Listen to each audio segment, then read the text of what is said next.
I didn't even. You got me on that one. I didn't even know that. This Yep. next one is the case of Bryson Mure, former player in the NFL. I'm just gonna let the news story go for this one. As soon as I heard Hebrew Israelites, I already knew this story was about to be messed up. Now, the story begins with this husband and wife, Daniel and Kirsten Muir. Now, Daniel is retired from the NFL, and he was a defensive tackle for the Green Bay Packers as well as the Indianapolis Colts. Now, about 2 weeks ago, their son, Bryson Mure, and I redacted this image because it does not need to be seen on the internet, but he went missing, and they filed a police report about his disappearance, which kind of seems standard for parents. We do have reports that Bryson is safe and well, and Daniel and Kristen Muir have been incarcerated at the Cass County Jail. It's a shame. As far as charges for the parents, what can you tell us about that? Daniel Muir is facing charges of a level 6 felony of obstruction of justice, as well as a Class A misdemeanor for domestic battery. The mother, Kristen Muir, is facing just one count of level 6 felony, obstruction of justice. You said 6 a.m. How large of an operation was this morning? And what we believe, what at least on our side, believe to be a very large property there in Logansport. Yeah, so with anything of this nature, we have to be well prepared going into the unknown. But ultimately, everything went well. Everybody's safe, including Bryson. Now, the police had got a tip, and they're not telling us whether they got a tip that Bryson was at this compound or if they were just investigating this compound. But it's owned by somebody by the name of Servant Leaders Foundation, which is a nonprofit religious organization. Now, when Bryson had disappeared, it was actually his grandma, Cheryl Wright, who stated that her grandson was missing and she believed that he was being abused by his father. The granny tipped off police about the possible abuse after finding her grandson with a black eye. He was last seen in Cleveland, Ohio, and leaving his mother, Kirsten Muir's home in a white 2015 Chevrolet Suburban. Now, the grandma did disclose that Bryson told her his father had did those injuries to his face and body, but he didn't tell his grandma why his dad did it. And according to court documents, Daniel, the father, had admitted to abusing his son vis-a-vis a private phone call that they had obtained. Now, the grandma believed that her grandson was being brainwashed by the parents in this religious group. Now, when the grandma had made that missing persons case, the police had called in the parents, and the parents were basically being inconsistent about where their child was, even though they knew that they had sent their son to the Hebrew Israelite compound. After talking to the parents separately, the police determined that both of their stories were inconsistent. So much so that they even had stated to the police that you can talk to us vis-a-vis our attorney. For some strange reason, their defense is they have been targeted. Targeted by how? It was your child that y'all gave birth to, and he went missing. So who's targeting you exactly? Now, in the case, when they were taken in, the judge had denied them bond and cited that they were flight risk. The parents were also each ordered to have no contact with their son. Remember, this guy retired from the NFL, so you know he got that moolah. So, of course, they're going to deem him a flight risk. I'm going to keep you guys posted because their next court hearing is July 16th. So I'm going to let you know if they have elected for a trial and how that's going to play out. Well, that. Oh man, so this story with these I mean, are they? I digged into this story even more, Dom. You So did? supposedly, Really? yeah, this You know, story I is found amazing. a noisy bystander, whatever. That's how I found out the whole thing about the shade room for real being ran by the Potter's house is because of her. Oh, the girl right here that's talking. Mm-hmm. Oh, okay. Did Yeah. not know that. Mm-hmm. So she be on point with her research. Yeah, she be digging all into it. She's good. I like her. You want to start following her. Uh, Well, yeah, I don't know. Like, okay, this is just why. Because I know somebody who at one point was oddly married a former NFLer who also was a Black Israelite. So that's why this is super interesting to me. You know, like, is that the thing? Like, you know, we get out the league and, you know, the money that we have, we go and become Black Israelites who don't mind being confused with the cues or whatever that's the same colorway. And you be like, wait, and you be walking up like, oh, it's the bros. And you be like, oh, wait, no, it's not. No, it's Yeah, not. that happens all the time for them. And I just, it reminds me what they was doing to him. You remember? Did you remember Muslim with Nia Long? Did you ever watch that? Yes. Oh yeah. Oh yeah. That was That's real what good. that's giving. And what was Roger Guinevere Smith was the dad in there. Yeah, and how they was beating the boy, beating Evan Ross. Mm-hmm. And it was kind of similar where you feel like it was like they was trying to like control him, brainwash him a little bit. So that's what it also reminded me of, and it's just like so bizarre that at first you're like, okay, maybe the daddy has CTE, but then for the mama to be doing the same shit, and though she only got charged with the level 6 felony, it's just like I don't know. Like I Well, just think supposedly Newsweek has an article saying that they beat him up because he touched a 5 and a 7-year-old little boy in their privates. That's what Newsweek is reporting. Now, I don't know if that's true. They were saying like that might just been a reason for them, like saying that's why they abused him. Like, oh yeah, he was touching on little kids, that's why we beat him up, or whatever. So I don't know. That was the way that the article was saying, like, it may not be the real reason, uh, and whatnot for it of course it's happening. easy to throw that back on the kid, which that like you said, that could be true, but there's so many ways that you handle that. Yeah, the father reported Bryson Mure had touched two, uh, Bryson Mure, which is the son, uh, to Daniel Muir, touched two 5-year-old boys and one 8-year-old boy's parts. He learned about these alleged incidents through the father of the kids who were touched that told their parents, he claimed.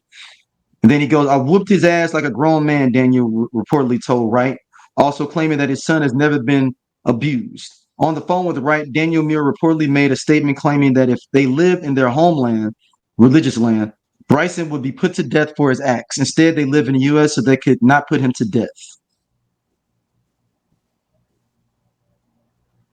But they found him on a Yeah. religious compound. Yeah, and then the affidavit also states Daniel Muir provided police with a video of his son standing in an undisclosed wooded area, claiming, "My father did not punch me in the eye." When Muir finally agreed to meet with the authorities on June 27th. Yeah, that's some weird abusive stuff though. If you showing a video, yo, here go my son telling y'all I ain't hit him. That's some weird I don't stuff, know man. what to believe, but like again, and I guess it's so many ways that you can handle this. Mm-hmm. You know, if you tell if somebody if let's say those calls are true, right? There are conversations that are to be had with your child, because it's like, okay, so why did you do this? Why did you feel like it was okay to do this? Because we be so quick, and I guess it hits different because like I was just listening to a podcast, and this week, well, they've done like a series of like domestic violence type deals, and him understanding how the punishment that he received as a kid, how it was ingrained in him, like is how you are supposed to respond to certain things, and how he has gone to therapy, realized different things that have happened that have triggered him, and he is just unlearning that and working to do better, right? And so it's like there's so many ways to have that conversation, and we're so conditioned to hit people when things are wrong, where the conversation should be a conversation should be had. And I know people are not going to agree with me, because it's not like he is 35 touching kids, right? There's different ways to handle things. There's levels to it. But it's also having a conversation with their kid about their sexuality. Like, like there's so many things, and we don't want to talk about things because America, everything is just so taboo. We sweep everything on the rug, and you beating your kid does not prevent them from whatever urges that they have. We need to talk about this. I don't know. Like it's Yeah. just it's weird. I feel like that's a cop out. Um, I feel like that might be a cop out, but them saying that the son did that, and so Yeah, and like that and the story's school is set up for inconsistent. polygamy. It's a the cult. It's a somewhat cultish thing that Straightway Truth Ministries, which is Hebrew Israelitish, and you know how they are with the Wonder Woman bracelets on. Mhm. Doing their thing, and yelling at people. That's Yep. their claim to fame is yelling at people. Um, and I didn't know. I do need. Maybe we do need an agency for them too. Like we need to figure out a better way for you all to get people into your cult. You got to kind of lay off on the yelling. Yeah. Like Because you they know, were just you at have the a pizza party BET or something. festival.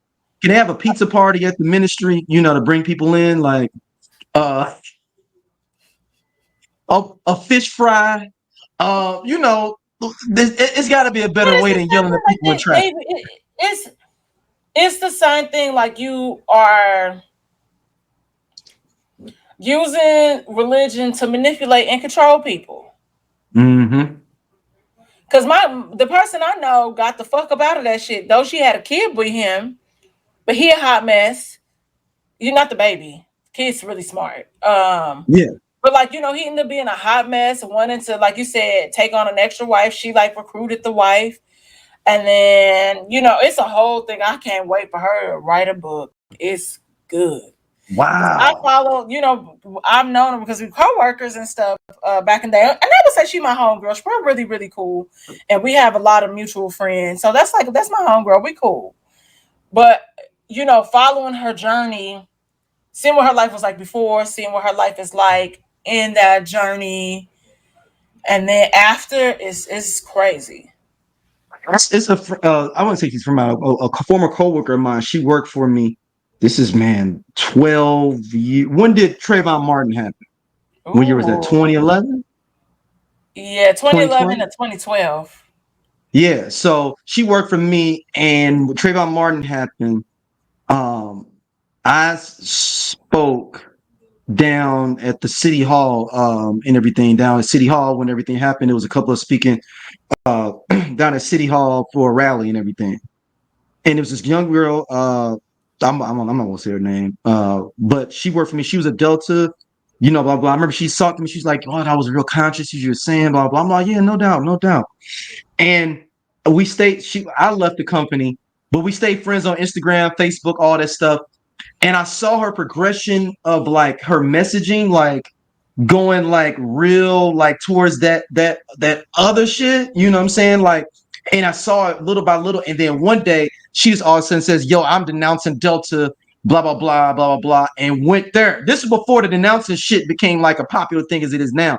She did that shit back in like 2015. Shit. And next thing I know, I see the Hebrew Israelite stuff. Then that's picking up, and I'm watching it. She's wearing the head wrap stuff. Nothing wrong with that. No problem with that. But I'm just saying she went from a regular chick doing her thing, and it was a progression. And then all of a sudden I saw her with a dude, and it's a certain Mm-hmm. Yep. Hebrew Israelite dudes look a certain way. Yep. And if you know, y'all. I'm not trying to stereotypically put somebody in a box. Anybody look like if I showed you a picture of them, you would know that was what I was talking about. And so then she was married.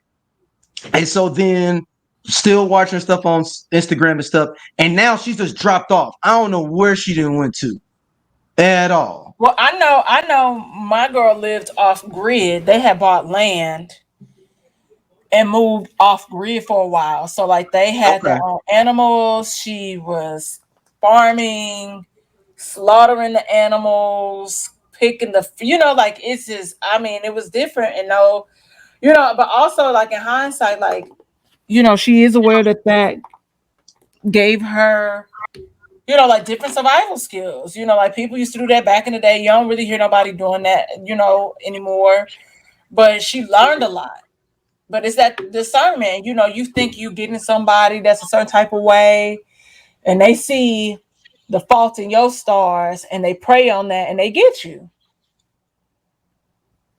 Yeah, and it was just like and it was and then I saw her like at during Mike Brown, and it was like and there was nothing wrong. It was just like you could see her was developing. It was like, and she was a cool, cute girl, man. And it was just like, man, and then to see this, it was just weird, man. And it was those certain.